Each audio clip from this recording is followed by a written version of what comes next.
Hello, everybody. This is for the handful of kids that are gone for COVID reasons. This is the lesson of what we did on Tuesday the 6th. I apologize, but I'm kind of tired, so this is going to be a quick version. Okay? All right. We added these notes to the back of the river systems packet. Okay? The blank back, page 4. All right, so this is going to be a very quick version. All right, we used blue for water and brown for ground, sand, rocks, dirt, that kind of stuff. Okay, there's 3 stages of rivers: young, mature, and old. Okay, and there's a steep-sided canyon. It's brown. Let me zoom in a little bit. Okay. Little tiny fast-moving river at the bottom. Okay, if you flew over a young river in a plane or with a drone or a satellite looking down, you'd see that it's a fairly straight river course because gravity's making it run downhill so fast. Because it's going so fast, it can cut down through a mountain. That's a steep-sided river valley called a canyon. Okay, a mature river is going slower. It has a lot more water in it, but it doesn't have to go so quickly because it's not on such steep ground. Okay. And hopefully you can see this very wide floodplain. There's the river there and part of the floodplain. People will live all along floodplains because the ground is good. There's a lot of water. It's easy to build because it's flat, but they get really ticked off when it floods, which is what happens in floodplains. And here's a top view of it, the floodplain on both sides. Okay. An old river goes really slowly because it's on very, very, very flat ground. Okay. Here's a great big wide floodplain, a big wide river, and here's the old lazy river taking its time. We're going to talk about these weird things later in the lesson. Okay, that's a bend in the river that got cut off. Okay, now it's a lake. All right, next thing, going quickly. This is something important. This is what we already mentioned before, and if you hear a teacher say it more than once, you better pay attention. Okay, if you increase the speed of water, you increase its power. Okay.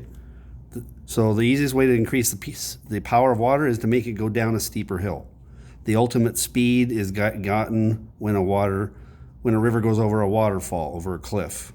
Okay, people have figured that trick out, and that's why we make dams to make power. If you dam up a river and you make the water fall over that, you have all kinds of power from that falling water. In the old days, they would spin wheels for mills, and now we spin turbines to make electricity.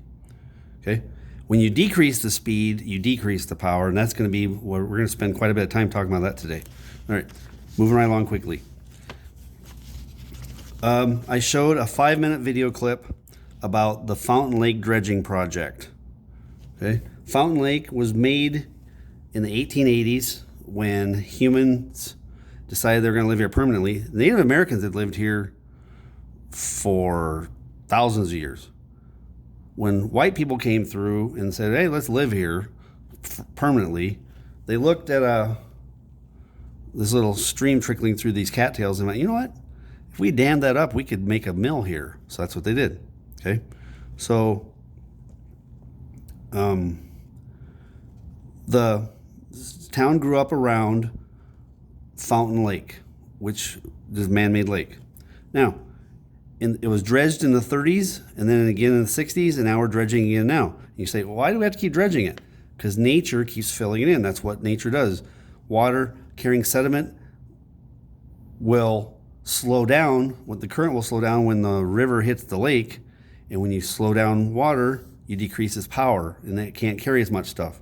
That's why Fountain Lake is always filling in. That's what lakes do. Edge water gets filled in first because that's where the sediment hits it first.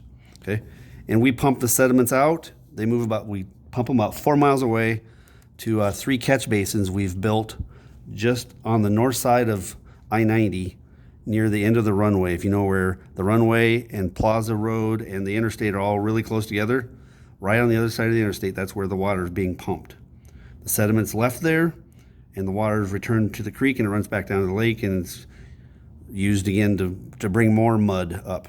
So the mud is being transported from the bottom of Fountain Lake out into those 3 big catch basins. And then we end up with a lot deeper, cleaner lake. All right, so that's the first half. Okay, the next thing. And then we actually had to use another piece of paper for this because there's more drawing. Changes made by rivers, okay? All right. I told a story in class about the old video game, the simulation game of Oregon Trail. And this is going to be the short version of that too. The way you got oxen to pull your wagon was you had to use this great big yoke. You can Google it, an ox yoke. A great big wooden carved beam that you rest on over the neck of 2 oxen, and you hook your wagon to that yoke. The way you keep the oxen from tossing their heads and getting rid of the yoke is you use an oxbow, a thing like this, that in between my thumbs, that goes up underneath their neck and holds their head loosely underneath the yoke so they can't get rid of the yoke. They have to pull the wagon, okay? It looks like a horseshoe too. Now, the reason I'm talking about that is this. If you have an old river, really slow, windy river, it's going slowly because it's on almost flat ground.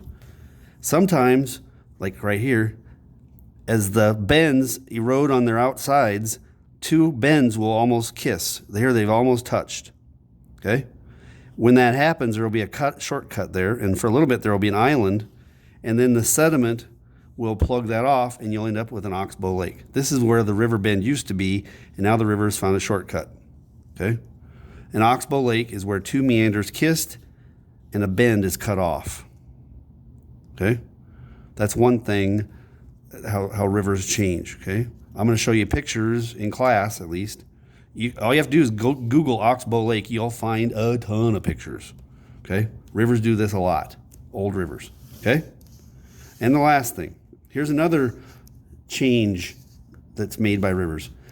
And this is also related to Fountain Lake. When a river that is carrying sediment hits standing water, the river water loses its speed and its power, and it drops its sediment. Okay, so this drawing, we just drew a river, and then we drew in sediment that's been dumped there. This is a gulf or a lake.